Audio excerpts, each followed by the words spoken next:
Dear brothers and sisters in the Lord, ప్రభునందు ప్రియమైన సహోదర సహోదరులారా, today's verse for our meditation is taken from the book of Psalms 34 verse 1.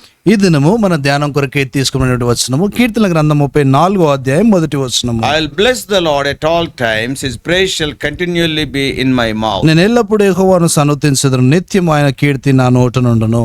Psalm 34 is a gift of David to us. ఈ యొక్క 34వ కీర్తన దావీదు మనకి ఇచ్చినటువంటి ఒక బహుమానం అది. It is a great psalm of praise. ఇది గొప్ప స్తుతి కీర్తన. See in what situation David wrote this. ఎటువంటి పరిస్థితిలో దావీదు కీర్తన రాశాడో చూడండి. David wrote about this continual praise at a time when he was fleeing from King Saul. సౌలు రాజు నుండి దావీదు పారిపోతూ ఉన్నటువంటి ఆ యొక్క సమయంలో దావీదు ఈ కీర్తన రాస్తూ వచ్చినాడు. He is writing about the continual praise. ఎల్లప్పుడూ ఎడతెగకుండా చేసేటువంటి స్తుతిని గురించి రాస్తున్నాడు. It is a time when he took refuge with the Philistines.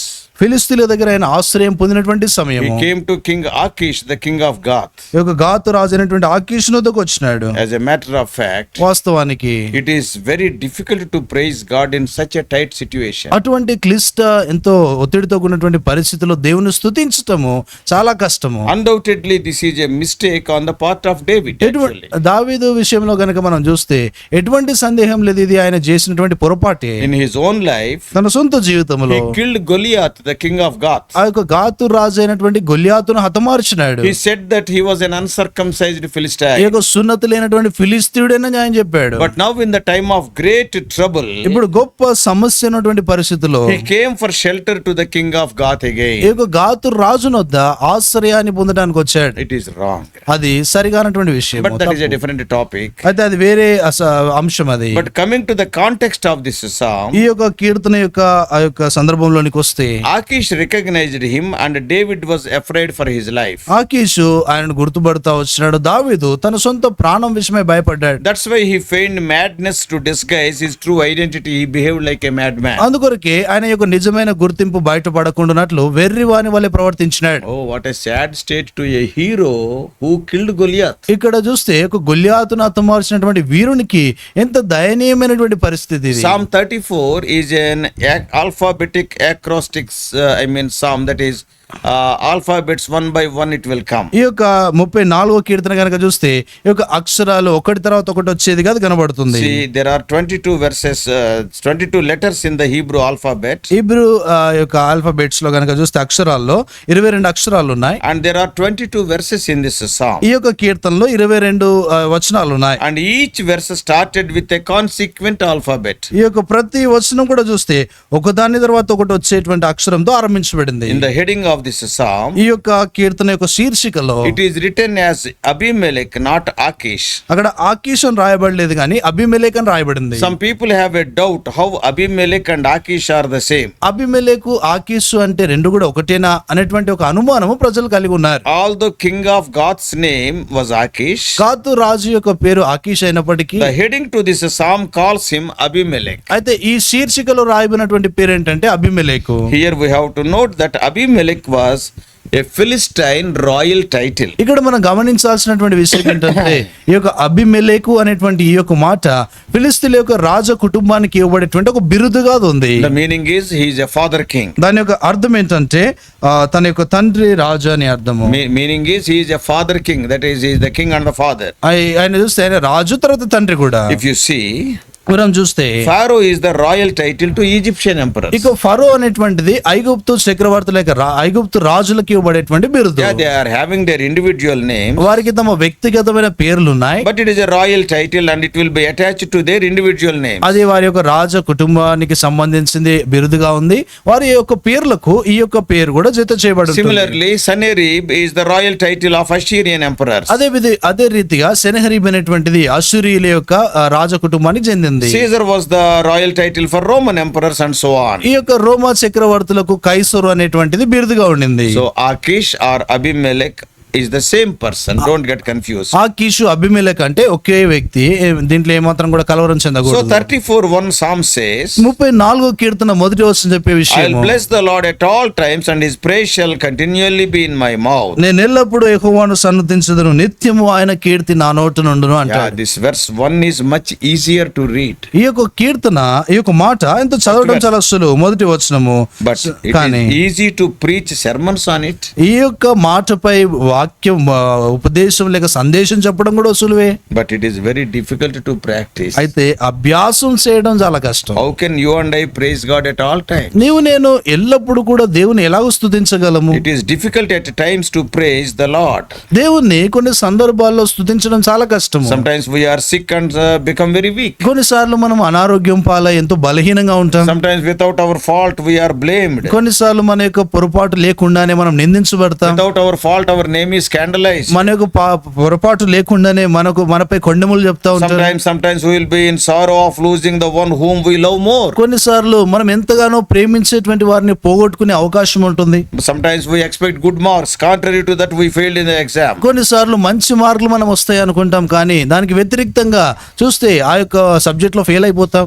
Sometimes circumstances are difficult. కొన్ని సందర్భాల్లో పరిస్థితులు వేరుగా ఉంటాయి. Sometimes we must helplessly watch people we love going through hard times. కొన్ని సందర్భాల్లో మన యొక్క ప్రజలే, మనకు తెలిసినటువంటి వారే ఎంతో నిస్సహాయమైన స్థితిలో వారు వెళ్ళిపోతూ ఉంటారు. And we will be seeing that situation. మనం ఆ పరిస్థితిని చూస్తూ ఉంటాం. And how do we praise God in all situations? ఈ రీతిగా ఉన్నట్లయితే అన్ని పరిస్థితుల్లో దేవుని ఎలాగో స్తుతించగలము? So David is saying that he will praise God at all times. దావీదు అంటున్నాడు, నేను ఎల్లప్పుడూ దేవుని సన్నుతించుదును అంటాడు. He is not only telling like that, but actually he is doing like that. ఆయన అలాగూ చెప్పడం మాత్రమే కాకుండా ఆయన అలాగూ చేస్తూ ఉన్నాడు. Because this verse 1 is his experiential expression. ఈ యొక్క మొదటి వచనము ఆయన అనుభవపూర్వకమైనటువంటి మాటలు. So when he says like that, then praise must be very important. ఆయన అలాగూ చెప్పినట్లయితే ఈ యొక్క స్తుతి ఎంతో ప్రాముఖ్యమైనది. Yes, praise is very ఈ important. యొక్క స్తుతి చాలా ప్రాముఖ్యమైనది. Notice the results that come when we truly praise the Lord at all times. మనం ఎల్లప్పుడు కూడా దేవుని స్తుతించినప్పుడు వచ్చేటువంటి ప్రతిఫలం చూడండి. Praise keeps us in touch with the throne of God. ఈ యొక్క స్తుతి దేవుని యొక్క సింహాసనముతో కూడా మనం సంబంధం కలిగి ఉండినట్లుగా I చేస్తుంది. want to share with you 3 important results of praising God at all times. అన్ని వేళలా దేవుని స్తుతించడం ద్వారా వచ్చేటువంటి ప్రతిఫలాలు 3 సంగతులను మీకు జ్ఞాపకం చేస్తాను. Number 1. మొదటిది, Praise sanctifies our life ఈ యొక్క స్తుతి మన జీవితాన్ని అది పరిశుద్ధపరుస్తుంది at all times. అన్ని సమయాల్లో. If you are in a hospital as a patient, నువ్వు ఈ యొక్క ఆసుపత్రిలో ఒక రోగిగా నువ్వు పడుంటే and that praising God will sanctify you there. ఆ యొక్క స్తుతి ద్వారా దేవుడు నిన్ను అక్కడ పరిశుద్ధపరుస్తాడు. Even in this kind of praising, Lord Jesus Christ is our example. ఇటువంటి స్తుతిలో కూడా యేసు ప్రభువారు మనకు మాదిరిగా ఆయన ఉన్నాడు. Do you know the Lord Jesus sang a song?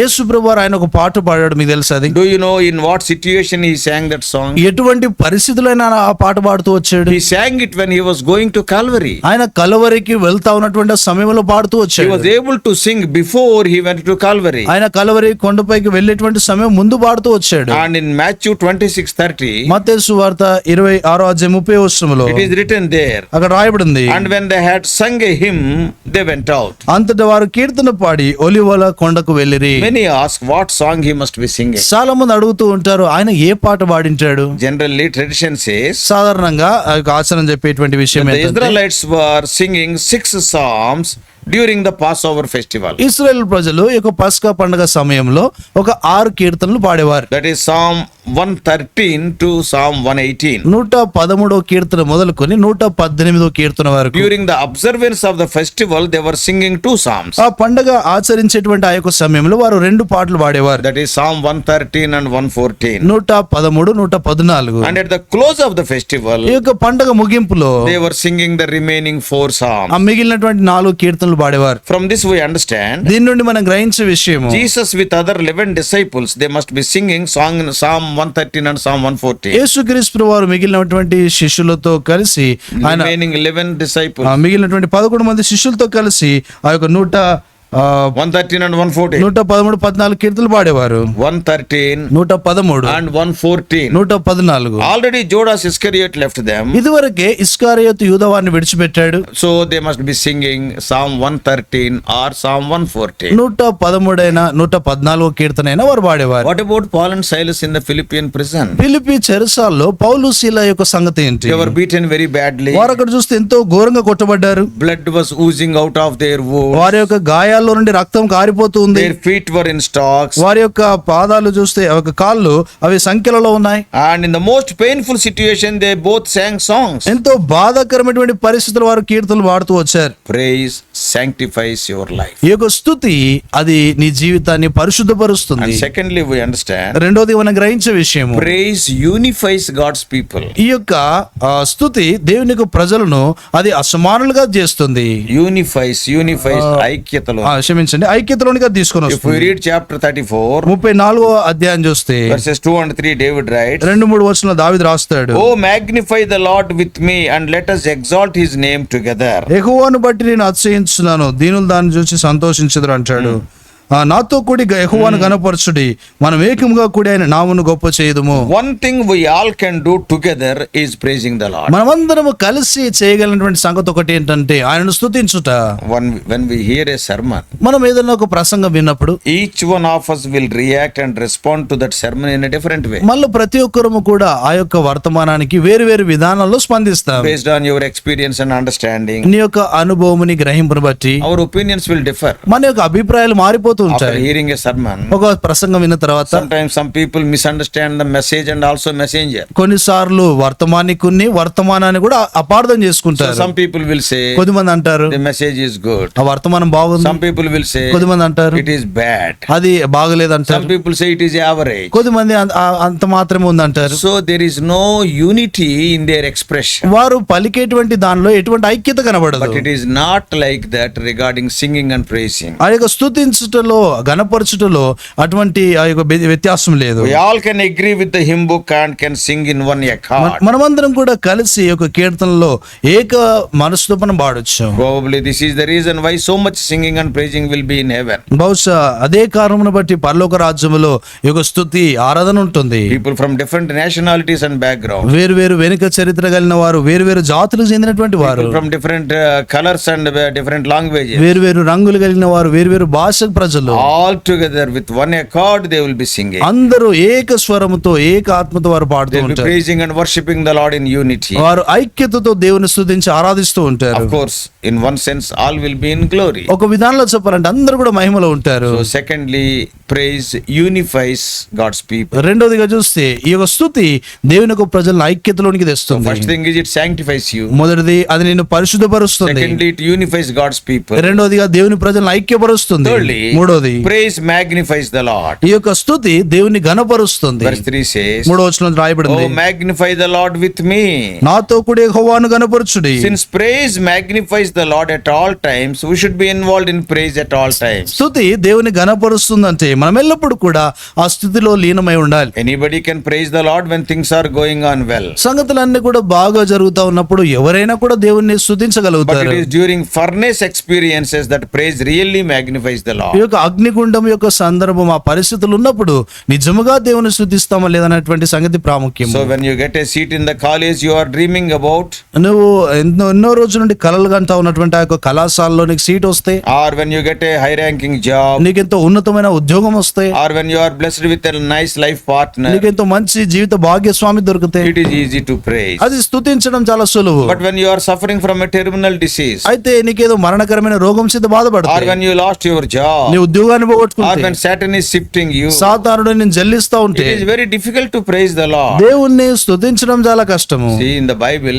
Job blessed the Lord when he lost everything. Bible గ్రంథంలో యోబు తన జీవితంలో అన్ని పోగొట్టుకున్నటువంటి సమయంలో దేవుని ఆయన So స్తుతించినాడు. praising God in difficulties will magnify God's name. కష్టాల్లో దేవుని స్తుతించడం ద్వారా అది దేవుని యొక్క నామాన్ని గణపరుస్తుంది. Therefore, as children of God, let us learn to praise God at all times. కాబట్టి దేవుని యొక్క పిల్లలముగా అన్ని వేళల యందు దేవుని స్తుతించడం మనం నేర్చుకోవాలి. So three things we have learned. 3 విషయాలు మనం నేర్చుకున్నాం. Firstly, మొదటిది, praise sanctifies our life. ఈ యొక్క ప్రార్థన మన జీవితాన్ని పరిశుద్ధపరుస్తుంది. Secondly, రెండోది, praise unifies God's people. ఈ యొక్క ప్రార్థన ఆ యొక్క స్తుతి దేవునికి ప్రజలను ఐక్యపరుస్తుంది. Thirdly, మూడోది, praise magnifies the Lord. ఈ యొక్క స్తుతి దేవుని ఘనపరిచేదిగా ఉంది. If it were so today, yes, let us praise the Lord. Let us praise the Lord with all our heart. అలాగున్నట్లయితే మనము మన పూర్ణ హృదయంతో దేవుని మనం స్తుతిస్తాం. You may be passing through difficult situations like David. నువ్వు దావీదు వలె క్లిష్ట పరిస్థితుల గుండా వెళ్తున్నావేమో, Yet David praised the Lord. అయినా కూడా దావీదు దేవుని స్తుతించినాడు. Let us also praise the Lord at all times. మనం కూడా ఎల్లప్పుడూ దేవుని సన్నుతిస్తాం. Today you may be going through a difficulty. ఇది నన్ను కష్టం కూడా వెళ్తున్నావేమో, Go to the house of God. దేవుని ఇంటికి వెళ్ళు, Praise the Lord. దేవుని స్తుతించు, Worship Him. దేవుని ఆరాధించు, Things will change. సంగతులు మారిపోతాయి. Praise changes things. ఇక స్తుతి సంగతులను Not మార్చివేస్తుంది. only prayer changes things, but praise also changes things. ప్రార్థన సంగతులను మార్చడం మాత్రం కాకుండా స్తుతి కూడా సంగతులను మార్చివేస్తుంది. Let us pray. ప్రార్థన చేసుకుంటా. Loving Heavenly Father, ప్రేమగల పలుకుని మా తండ్రి, many times when we are passing through discouragements, oh Lord, it is very difficult to praise you. అనేక సార్లు ప్రభావ మేము నిరాశ నిస్పృహలుండగా వెళ్తా ఉన్నప్పుడు నేను స్తుతించడం చాలా కష్టం. When we lost somebody whom we are loving so much, it is difficult to praise. మేము ఎంతగానో ప్రేమిస్తున్నటువంటి ప్రియులను పోగొట్టుకుంటే నేను స్తుతించడం చాలా కష్టం. When we fail in the exam, when we are not getting a job, oh, it is difficult to praise you. మేము పరీక్షలో తప్పిపోయినప్పుడు, కావాల్సిన ఉద్యోగం పొందినప్పుడు ప్రభా నిన్ను స్తుతించడం చాలా కష్టము. But oh Lord, ఓ ప్రభా, from the experience of David, ప్రభా దావీదు యొక్క అనుభవంలో నుండి his life was under threat. ఆయన యొక్క జీవితం ఎంతో గొప్ప భయాందోళనలో ఉంది. It was under threat and danger. అది ఎంతో గొప్ప ప్రమాదంలో ఉంటా In వచ్చింది. that time, ఆ పరిస్థితిలో he praised you. ఆయనను స్తుతించినాడు. Help us to be like that. ప్రభా అలా ఉన్నట్లు సహాయపడండి. Our praise will sanctify our lives. మా యొక్క స్తుతి మమ్మల్ని పరిశుద్ధపరిచేదిగా ఉంది. Praise will unify God's people. మా స్తుతి దేవునికి ప్రజలను ఐక్యపరిచేదిగా ఉంది. And our praise magnifies the Lord. మా స్తుతి మా దేవుని ఘనపరిచేదిగా ఉంది. Help us to be praising people all the time. ప్రభా ఎల్లప్పుడూ స్తుతించేటువంటి వారంగా ఉన్నట్లు సహాయపడండి. In Jesus' precious name we pray. యేసు ప్రభు అమూల్య నామమున ప్రార్థించి వేడుకుంటున్నాం మా తండ్రి. Amen. God bless you all. Please subscribe for more spiritual messages to the YouTube channel John Victor Telugu Messages.